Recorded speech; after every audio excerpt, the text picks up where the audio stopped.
एक दलित की बेटी पे, देश की बेटी पे बोला है 100 रुपए 200 रुपए रेट लगाया है। मैं पूछना चाहता हूं आशुतोष कुमार, बताओ क्या यही रेट लगा अपने घर के बेटियों और अपने घर के बहनों पे लगाओगे? को किसी भी तरीके से अपमानित नहीं होने देंगे। और तुम अगर ऐसा तुम सोचा तो तुमको साड़ी पहना करके पटना के सड़कों पे मुजरा करवाएंगे आशुतोष कुमार। जातियों में भेदभाव पैदा करने वाले लोग कान खोल के सुन लो, बहुत बुरा वक्त आ जाएगा। यदुवंशी सेना पूरे देश में ब्राह्मण पुजारियों का, बैकवर्डों और दलितों के गांव में एंट्री बैन कर देगा। क्यों मारपीट हुआ था? यादव जो कथा करने वाले थे, पंडित थे, क्यों मारा गया था? जैसे इस घटना की जानकारी, मैं उस वक्त दिल्ली में था और मुझे सोशल मीडिया के माध्यम से इस घटना की जानकारी मिली। फिर मैंने अपने यदुवंशी सेना के जो लोग हैं उत्तर प्रदेश में, मैंने उनसे बात किया, इस घटना की जानकारी ली और उसके बाद मैं रात में ही, उसी वक्त जैसे ही मुझे जानकारी मिली, उसी वक्त मैं दिल्ली से इटावा के लिए निकल गया। वहां पहुंचने के बाद तमाम संगठन से हमने बात की और एक उच्च स्तरीय मैंने बैठक किया। बैठक करके फिर जो मुटुकमणि शास्त्री जी हैं, मैंने उनके भाई से मैंने बात किया, उनसे भी घटना की जानकारी ली। और वहां पे आलम यह था कि मुकुटमणि शास्त्री जी, संत सिंह यादव जी और जो दलित समाज से एक नाल वादक हैं भाई श्याम कटियार जी, तो इन तमाम लोगों पे पुलिस का बहुत ज्यादा दबाव है, सरकार का बहुत ज्यादा दबाव है। और एक तो उनके साथ मारपीट किया गया। अब मारपीट क्यों किया गया? मतलब कि उनको मारा क्यों गया था? इसलिए क्योंकि जैसे पहले वो लोग शायद सोकॉल्ड जो पीड़ित परिवार ने जो कहा, शायद वो कथा कर रहे थे तो कुछ असामाजिक तत्व के लोग आए और उनकी जाति पूछने लगे। जाति पूछने लगे, उसके बाद इन्होंने बताया कि भाई हम यादव हैं। तो उन लोगों का कहना था कि यादव कथा कैसे कर सकते हो, ये तो फिर तो ब्राह्मणों के पेट पे लात मार रहे हो, ऐसा वैसा। तो ये तो बहुत ही माने अशोभनीय बात है ना। अच्छा ये बताइए, यादव का कथा कहना चाहिए क्योंकि पंडित के लिए बनाया जाता है, पंडित लोग कथा करते हैं, यहाँ पे पंडित लोग शादी विवाह सारे करते हैं। नहीं, आप ही बताइए ना, यादव जी करेंगे तो खराब हो जाएगा। आप कथा किसका करते हैं? भगवान का करते हैं। कौन भगवान के? राम जी का, कृष्ण जी का, श्रीमद् भागवत कथा, श्रीमद् भागवत कथा चल रहा था। तो श्रीमद् भागवत कथा किनके मुखारबिंद से निकला? भगवान श्री कृष्ण के मुखारबिंद से। जी बिल्कुल। तो भगवान श्री कृष्ण किस कुल में अवतरित हुए? यदुकुल में। यदुकुल में। तो मतलब यदुकुल में अवतरित हुए, यादव की कथा करना मैंने मना कर देगा लोग? तो किया ना, वहां पे किया गया ना जी। जिस तरीके से सर मुड़वाया गया उनका, मूत्र बताया जा रहा है कि उन पे डाला गया है जिस तरीके से, तो उसका हम लोग इलाज कर रहे हैं ना। ये तो भाजपा शासन के द्वारा, भाजपा सरकार के द्वारा ये पूरी तरीके से दलितों को, पिछड़ों को, अल्पसंख्यकों को और सामान्य वर्ग में जो समाजवादी विचारधारा के लोग हैं उनको ये डराने का प्रयास चल रहा है। हम लोग तो जागे हुए हैं ना। तो भाजपा के कैसे दोष है भैया? वहां नेता का बात नहीं, आप ये बताइए ना, भाजपा का अगर दोष नहीं होता तब आप ये बताइए कि एक तो कि ये जो पिछड़े जो कथावाचक थे, दलित कथावाचक थे, इनके साथ मारपीट किया गया, इनका पैसा छीना गया, चोटी काट दिया गया। इसके बाद एक महिला का, क्या हम कहें, शब्द नहीं निकलता है, वो लेकर के और छिड़काव किया गया। आप ये बताइए कि इतना होने के बाद प्रशासन उस महिला को गिरफ्तार क्यों नहीं की? आज तक वो महिला बाहर में कैसे है? क्यों नहीं गिरफ्तार किए? यहाँ तो पुलिस प्रशासन का गलती है।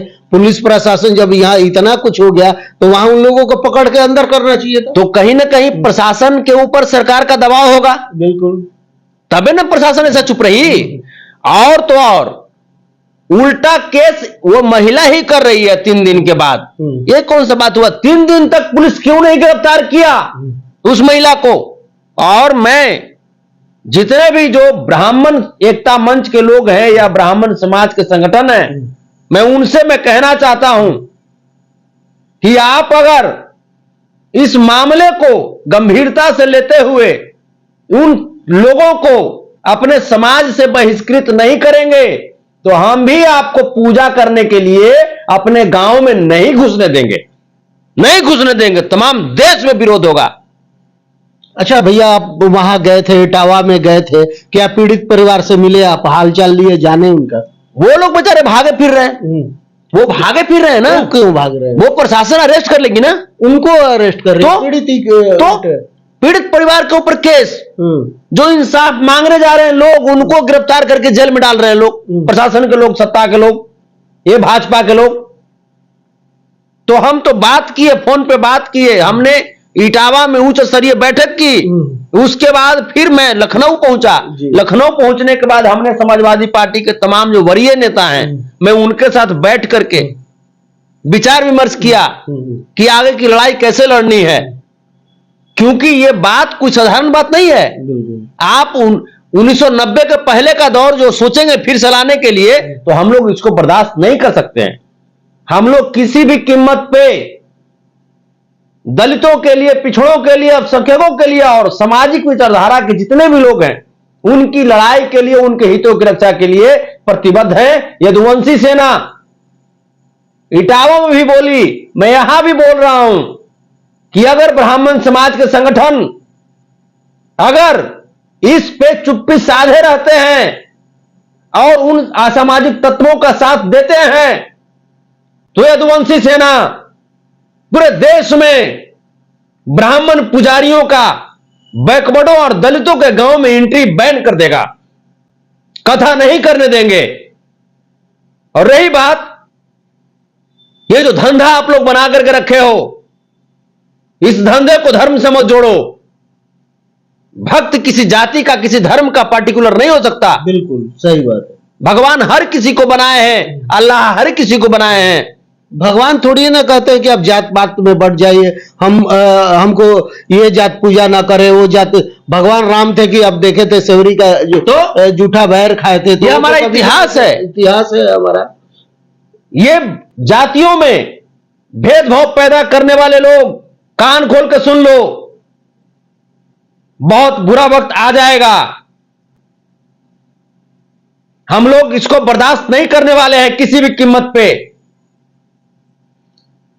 हमारे देश में पूरा देखा जाए तो पूरा यही चल रहा है भैया। अभी देखिए सारिका पासवान जी को किस तरीके से आशुतोष कुमार जो बोलते हैं, और तेजस्वी यादव को अभी पुतला फूकते हैं यहाँ पे, किस तरीके से देखते हैं, जो कि एक अलग ही माहौल है। बिहार में तो चुनाव होने जा रहा है, लेकिन जाति पाति को लेकर के एक कहा जाए तो विद्रोह पैदा हो रहा है। ये पूरे देश में एक नेक्सस बनाया जा रहा है कुछ असामाजिक तत्वों के द्वारा।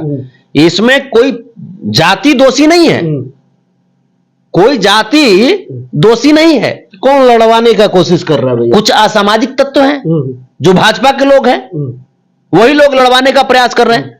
आप ये बताइए, जिस प्रकार से ये आशुतोष कुमार सारिका पासवान जी पे, एक दलित की बेटी पे, देश की बेटी पे बोला है 100 रुपए 200 रुपए रेट लगाया है, मैं पूछना चाहता हूं आशुतोष कुमार, बताओ क्या यही रेट लगा अपने घर के बेटियों और अपने घर के बहनों पे लगाओगे?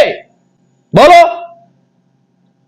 महिला महिला होती है, हर चाहे किसी भी जात की बेटी हो, किसी भी जात की महिला हो। सबसे बड़ी बात तो बोले कि रोड पे घुमाएंगे साड़ी खोल। ये कभी औरत के लिए हिम्मत है तुमको? हिम्मत है आशुतोष कुमार? बैटरी चोर, हम तुमको नहीं जानते हैं?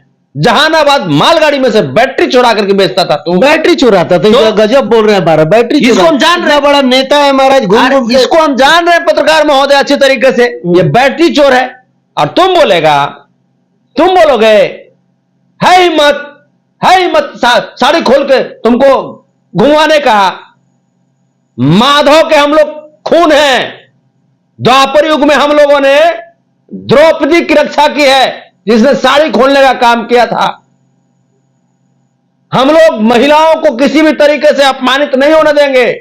और तुम अगर ऐसा तुम सोचा तो तुमको साड़ी पहना करके पटना के सड़कों पे मुजरा करवाएंगे आशुतोष कुमार तुमसे, समझा। पूरे देश में तुमको साड़ी पहना करके नचवाएंगे देश की सड़कों पे। यदुवंशी सेना जाग चुकी है, हम लोग प्रतिबद्ध हैं देश की महिलाओं के प्रति, चाहे वो किसी जात की महिलाएं हों। तेजस्वी यादव का पुतला फूका गया। कल आप देखे कि जिस तरीके से महात्मा गांधी के वहां जो गांधी मैदान में, गांधी मैदान, आप हमें यह बताइए ना पत्रकार महोदय कि बिहार की प्रशासन, बिहार की शासन समाज की महिलाओं का इतना अपमान क्यों कर रही है और अपमान करने वाले लोगों का साथ क्यों दे रही है? मैं पूछना चाहता हूं। इसके ऊपर SC ST एक्ट लगा हुआ है, महिलाओं को अपमानित करने का एक्ट लगा हुआ है, फिर प्रशासन के सामने यह पुतला दहन कैसे किया और पुतला दहन करके यह क्यों चला गया? प्रशासन इस अरेस्ट क्यों नहीं की? मैं पूछना चाहता हूं आपसे। संतोष कुमार को अरेस्ट करने के लिए, संतोष रेणु यादव को अरेस्ट करने के लिए छपरा से पुलिस चली आती है और यह व्यक्ति, यह बहसी, यह दरिंदा, यह पटना की सड़कों पे पुतला दहन कर रहा था, समाज की मां बेटियों का अपमान करके, और इसे पुलिस मुखदर्शक बनकर के देखती नहीं, छोड़ दी पुलिस। मैं पूछना चाहता हूं बिहार के DGP साहब से, आप बताइए मुझे क्यों पक्षपाती आप हो चुके हैं? आप स्पष्टीकरण दीजिए। मैं माननीय न्यायालय से विनम्रतापूर्वक मैं आग्रह कर रहा हूं, करबद्ध निवेदन कर रहा हूं कि आप इस मामले की स्वतः संज्ञान लीजिए और बिहार सरकार को नोटिस दीजिए, बिहार के DGP को नोटिस दीजिए कि ऐसा क्यों हुआ। क्या यहां पे महिलाओं का ऐसे ही प्रताड़ित करते रह गए लोग? महिलाओं को प्रताड़ित होते रहना पड़ेगा? हम लोग किसी भी कीमत पर बर्दाश्त नहीं कर सकते। इसमें तो सबसे बड़ी बात है कि सरकार को आगे आना चाहिए, पुलिस प्रशासन को आगे आना चाहिए। जिस तरीके से अराजकता का माहौल अभी हमारे पूरे बिहार में बन चुका है, प्रशासन कोई अपना कदम नहीं उठा रही है भैया।